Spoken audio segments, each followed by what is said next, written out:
Meaning of derail. Derail. Derail. Derail. Derail.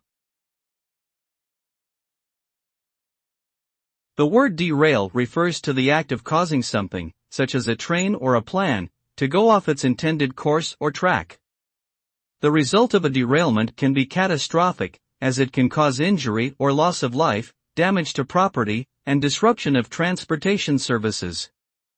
Derailments can be caused by various factors, including mechanical failure, human error, or environmental conditions. If a train derails, it can slide off the tracks, topple over, or collide with other objects in its path, leading to extensive damage and potential danger to those nearby.